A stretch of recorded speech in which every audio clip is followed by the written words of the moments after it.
Bienvenue sur ce troisième tutoriel concernant Photoshop. Aujourd'hui on va voir ce qu'on appelle en anglais le dodging and burning. Dodging and burning, qu'est-ce que c'est que ce terme anglais? En fait c'est griller les hautes lumières et assombrir les basses lumières. Et deux outils sont prévus pour ça dans Photoshop, c'est l'outil densité moins et l'outil densité plus. Ce sont des outils dont j'ai un peu parlé dans la première vidéo et qui sont en fait des outils d'éclaircissement et de noircissement qu'on faisait avant à l'agrandisseur quand on était en pellicule argentique. Aujourd'hui on travaille en numérique et en numérique c'est un peu différent, mais on retrouve les mêmes concepts. Alors, une technique que j'ai découvert que j'aime assez, que je vous propose de découvrir aussi, c'est de prendre, donc de dupliquer son image comme d'habitude pour avoir un calque verrouillé qui garde l'image originale. Dans les réglages de Photoshop, on peut ajouter des courbes. Alors on va carrément ajouter deux courbes directement. Voilà, deux courbes. La première, on va lui faire assombrir. On va lui mettre des points même pour que ça. On va essayer de la mettre comme ça. Vous voyez, ce qui se passe, c'est que ça assombrit. Voilà, il faut arriver à quelque chose comme ça. On s'en fiche un peu que ça soit vraiment moche, etc. Hein. Pour l'instant, c'est simplement le principe, c'est d'avoir quelque chose de noir comme ça. J'essaie de ne pas perdre d'informations en restant dans une courbe qui ne touche pas le fond. C'est-à-dire, si je touche le bord, là, je vais perdre l'information complètement. Là, je la perds pas complètement. Bon, ok. J'inverse mon masque pour ne plus le voir et je vais sur le deuxième. Et le deuxième, je vais faire l'inverse. Je vais carrément aller là-haut. Donc on repart comme ça. Et comme ça.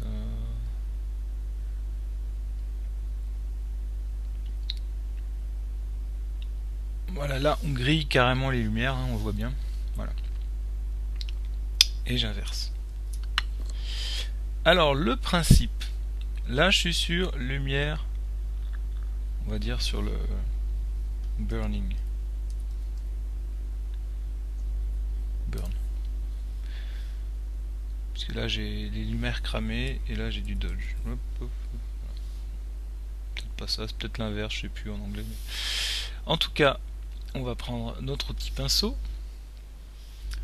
On va le faire, alors je vais le faire évidemment à l'ancienne parce que ça marche pas vraiment mon histoire là. J'ai mes raccourcis qui marchent pas tout à fait. Voilà, on va prendre cette taille là à peu près pour le visage. Et il a pas gardé mes réglages, c'est génial. Voilà. Et donc on va aller sur le visage et on va faire des traits. Je sais pas si vous les voyez bien mes traits, mais en tout cas il y a des traits blancs qui se mettent là, voilà.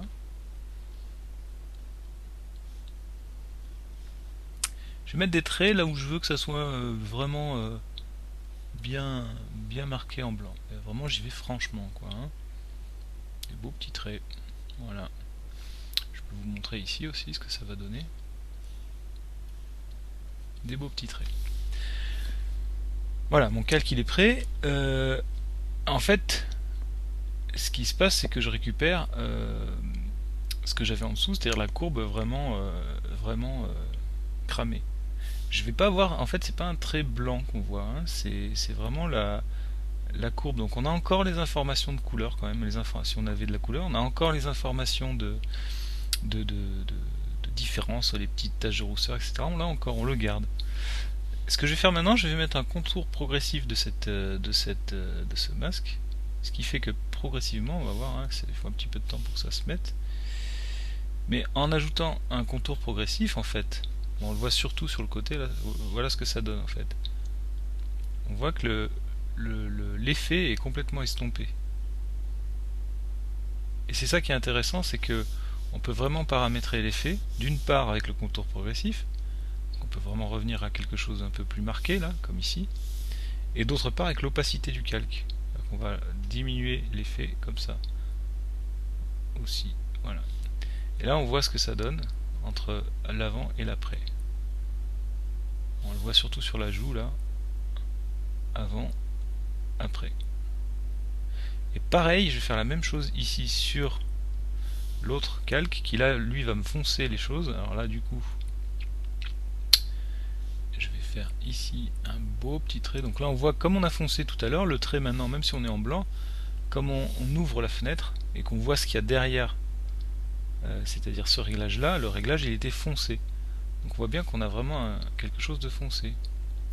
Donc ça nous permet quand même de redessiner des portions qui sont pas forcément très éclairées. Hop, voilà. Alors là, chose importante, c'est qu'on peut dessiner le visage. Avec ça, on va bien encadrer le visage. Ça, c'est encore une petite technique. En fait, le principe, c'est vraiment d'encadrer complètement le visage par du sombre qui va faire que ça va ressortir vraiment. Alors l'autre chose aussi, l'avantage, le gros avantage, c'est que vous voyez là, je change ma couleur en pomme X ici, je repasse en noir et là je peux tout de suite effacer ce qui ne me convient pas. Donc je suis vraiment à l'aise avec ce masque. La deuxième chose que je fais, pareil, petit contour progressif, voilà, qui va en fait rendre les choses bien plus sympathiques. Et là maintenant on voit une belle différence. Alors là évidemment je peux, pour retravailler, je suis à 54, je garde 54, je reviens à 0 et je peux continuer mon travail en me disant que je vais fermer vraiment.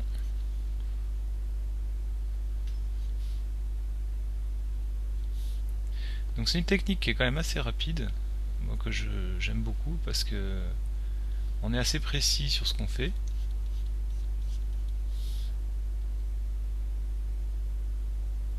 Je reviens à 54, voilà. On est assez précis et puis c'est ultra rapide quoi, c'est surtout ça. Voilà, on va revenir à l'autre où je vais un petit peu rajouter de l'éclairage par ici.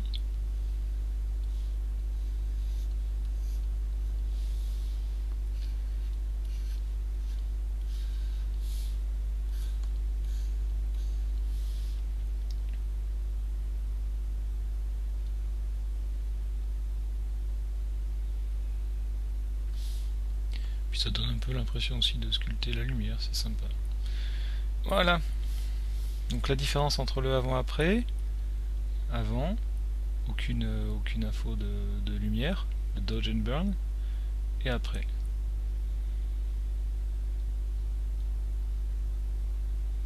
Voilà, on a vraiment modifié la vision de l'œil. Je vous remercie de votre attention, à bientôt.